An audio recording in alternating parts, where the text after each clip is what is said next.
धीरे बोलो कोई सुन ना ले।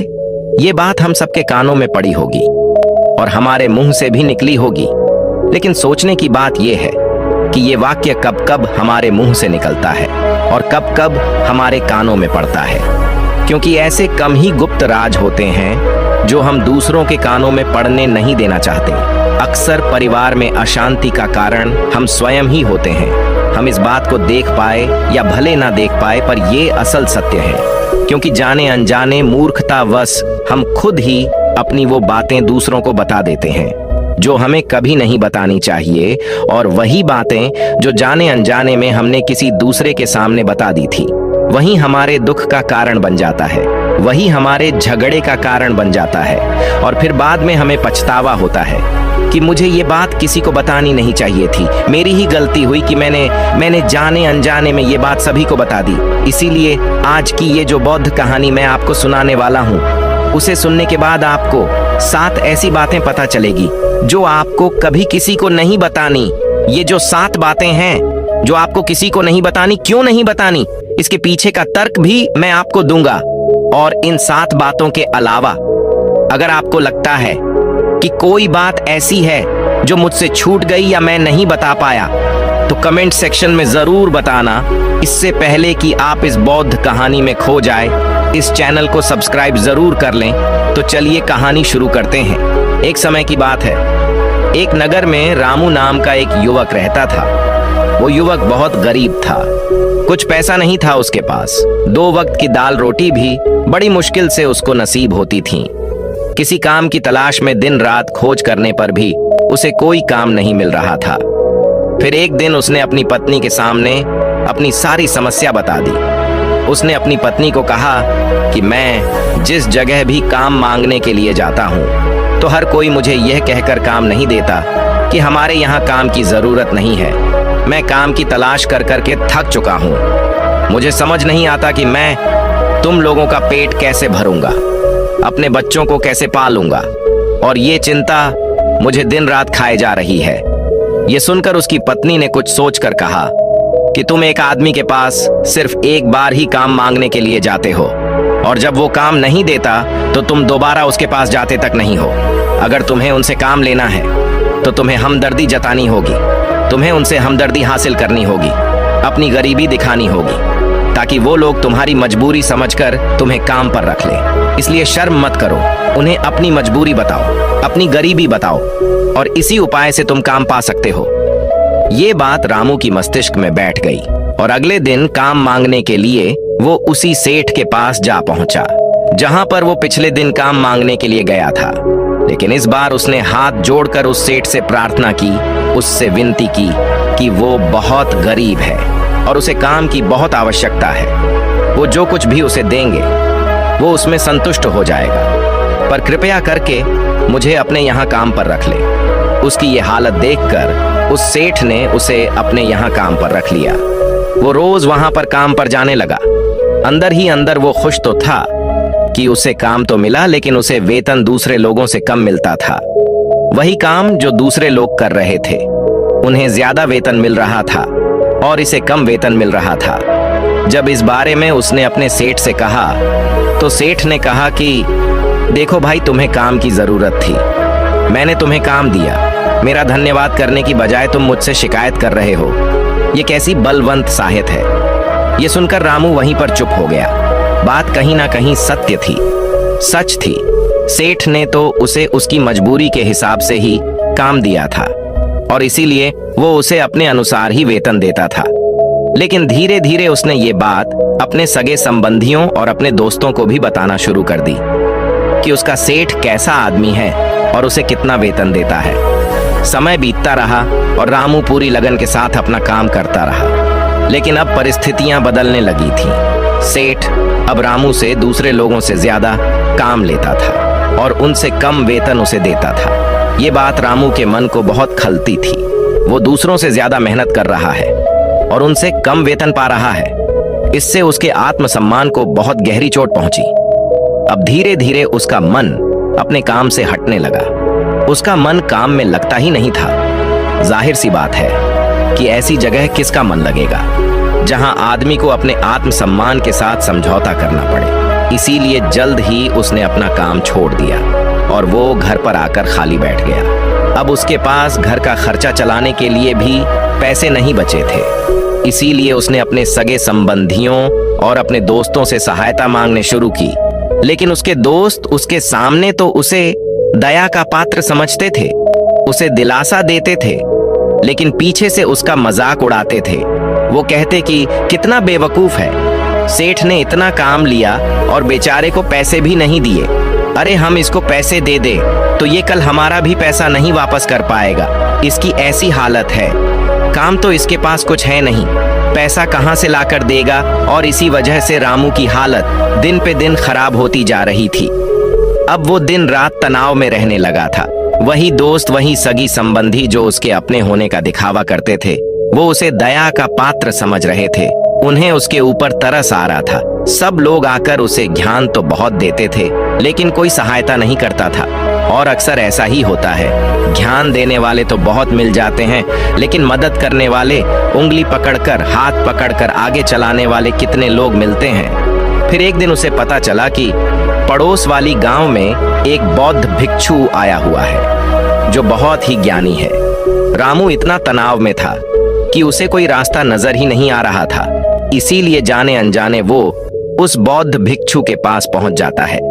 वहां पहुंचकर वो सीधे उनके पैरों में गिरकर रोने लग जाता है। वो रोते रोते उन्हें अपनी सारी परिस्थिति बताता है। उसे बताता है कि किस तरह उसके सेठ ने उसका फायदा उठाया और उसके सगे संबंधी उसके साथ कैसा व्यवहार रखते हैं। सारी बातें सुनकर बौद्ध भिक्षु ने उसे चुप कराते हुए कहा कि भंते, ये सारी समस्याएं तुम्हारी बुद्धिहीनता, तुम्हारी मूर्खता के कारण उत्पन्न हुई है।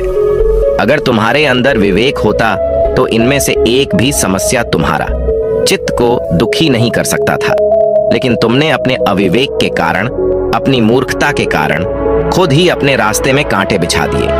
परंतु आज मैं तुम्हें 7 ऐसी बातें बताने जा रहा हूं जो भूल कर भी किसी को मत बताना। और इन बातों का अनुसरण करते हुए तुम बाहर से मिलने वाले दुखों को तो दूर कर ही सकते हो जो बेवजह दुनिया की वजह से तुम्हारे अंदर पनपते हैं। पहली बात जो किसी को नहीं बतानी चाहिए वो है अपनी मजबूरी। अपनी मजबूरी का दिखावा करके दूसरों का दया पात्र बनाकर उनकी सहायता लेने की गलती कभी मत करना। हो सकता है कि आज वो तुम्हारी मजबूरी देखकर तुम्हारी सहायता कर दे, लेकिन कल वो तुम्हारा फायदा उठाने से भी नहीं चुकेगा। और अगर फायदा भी नहीं उठाया तो दूसरों के सामने तुम्हारा मजाक बनाने में वो आदमी कभी नहीं झुकेगा। इसीलिए कभी भी अपनी मजबूरी का दिखावा मत करो। अगर घर में 2 रोटी है, सूखी रोटी है, तो वहीं खाकर सो जाओ, लेकिन दूसरों को इसके बारे में भनक तक नहीं लगनी चाहिए। जरा आप खुद सोचो, मजबूरी बताने का क्या प्रयोजन होता है एक इंसान का? या तो वो दूसरों से सहानुभूति हासिल करना चाहता है या उनसे कोई आर्थिक मदद चाहता है। लेकिन अगर दोनों ही परिस्थितियां आप देखें तो दूसरा आदमी आपका फायदा उठाने से नहीं चुकेगा। और अगर वो फायदा नहीं भी उठाएगा तो अपनी नजर में तो वो आपको मूर्ख ही समझेगा, बेवकूफ समझेगा और दूसरों के सामने आपका मजाक तो जरूर बनाएगा। इसीलिए अपनी मजबूरी के बारे में कभी किसी को मत बताना। दूसरी बात जो किसी को भी नहीं बतानी चाहिए वो है अपनी अतीत की गलतियां और भविष्य की रणनीतियां। जरा सोचो कि अगर हम अपने अतीत की गलतियां किसी दूसरे को बताते हैं तो उसका क्या प्रभाव होगा? वो गलतियां ठीक तो नहीं की जा सकती, जाहिर है, तो उन्हें बताने का क्या प्रयोजन रह जाता है? आप अपने अंधेरे पक्ष को खुद दुनिया के सामने बता रहे हो, खुद अपनी गलतियां दूसरों के सामने बता रहे हो। इससे उस आदमी की नजर में आपका एक चरित्र घटित हो जाएगा और वो भविष्य में हमेशा आपको उसी नजरिए से देखेगा। इसीलिए किसी भी आदमी की नजर में अपना चरित्र गठित मत होने दो। और जरा सोचो कि आप व्यर्थ में ही अपने भविष्य की रणनीतियां दूसरों के सामने बता रहे हो। जो लोग आपके काम का हिस्सा ही नहीं है उनके सामने अपने भविष्य की रणनीतियां, अपनी डींगे हाँकने का क्या फायदा? वो लोग आपकी सहायता तो नहीं करेंगे, लेकिन आपकी भविष्य की रणनीतियों में बाधा जरूर बन सकते हैं। आप खुद अपनी विवेक का इस्तेमाल करिए और सोचिए कि आपके साथ भी ऐसा हुआ है कि आपने अपनी भविष्य की रणनीति किसी को बताई हो और वो कामयाब ही ना हुई हो। जरूर हुआ होगा, जरा गौर से सोचिए। तीसरी बात, जो किसी को नहीं बतानी चाहिए, वो है अपने घर की बातें। जो भी हमारे घर के अंदर आपस में बातचीत होती है, हमारे माँ बाप के साथ, हमारी पत्नी के साथ, हमारे बच्चों के साथ, वो बातें परिवार तक ही सीमित रहनी चाहिए। अगर आप इन बातों का दूसरों के सामने ढिंढोरा पीटते हो तो दूसरों को आपके घर में घुसने का एक मौका मिल जाता है और वो इसका फायदा उठाने से कभी नहीं चूकेंगे। वो आपके परिवार के सदस्यों को आपसे दूर लेकर जाने की कोशिश करेंगे। अक्सर ऐसा होता है, हम समाज में देखते हैं कि हम अपने घर के झगड़ों को कम करने के लिए उन झगड़ों को अपने पड़ोसियों और दूसरे सगे संबंधियों को देते हैं, लेकिन इससे आपको सहायता कभी नहीं मिली होगी, बल्कि आपके घर की लड़ाई झगड़े और ज्यादा बढ़ गए होंगे। और वो जाहिर है, वो बढ़ेंगे अगर आप अपने माँ बाप की बात दूसरों को बताएंगे तो आपकी माँ बाप को बुरा लगेगा।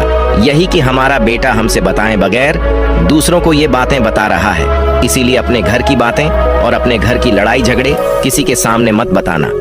अगली बात जो मैं आपको बताने जा रहा हूँ, जो किसी को नहीं बताने चाहिए, वो सुनने पर बहुत अजीब लग सकती है, लेकिन उसका सत्य भी मैं आपको एक तर्क के माध्यम से दूंगा।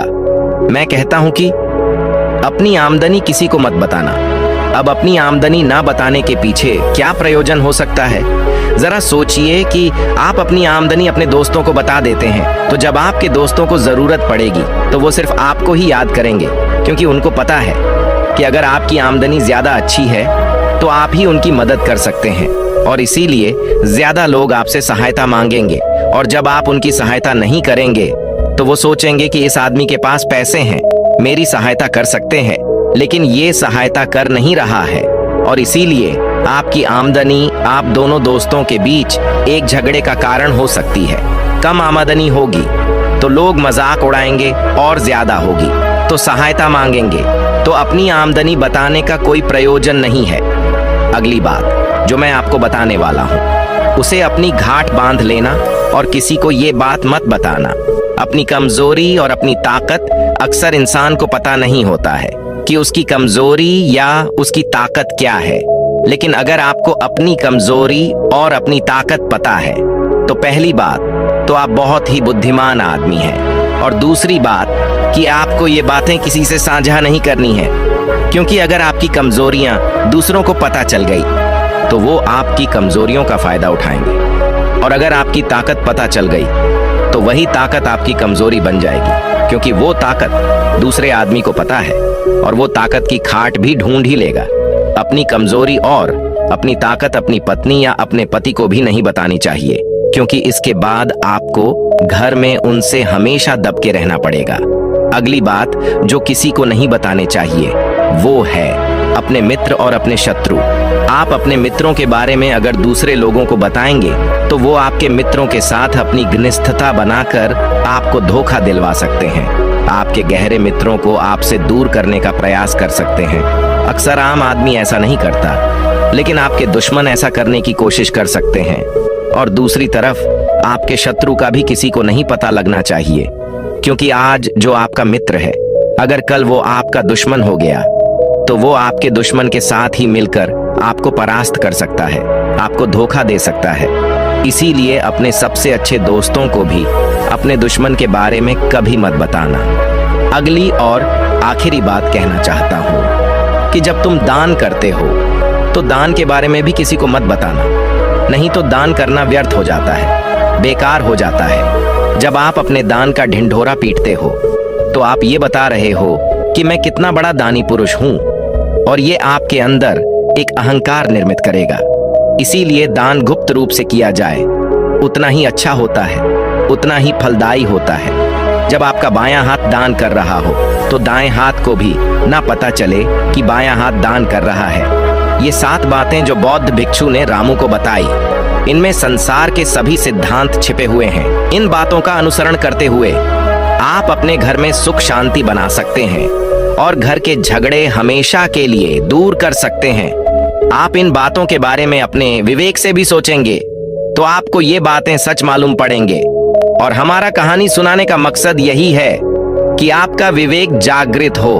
आप खुद उन बातों के बारे में सोचें जो हम आपको बता रहे हैं, और अगर हम गलत हैं तो आप कमेंट सेक्शन में वो बात जरूर बताएं। जिस पर हम गलत हैं, और इनके अलावा भी अगर आप कुछ जानते हैं तो उन बातों को भी कमेंट सेक्शन में जरूर डालें। तो दोस्तों, आज के वीडियो में बस इतना ही। उम्मीद है आपको ये वीडियो पसंद आई होगी। अगर पसंद आई होगी तो वीडियो को एक लाइक करना मत भूलिएगा।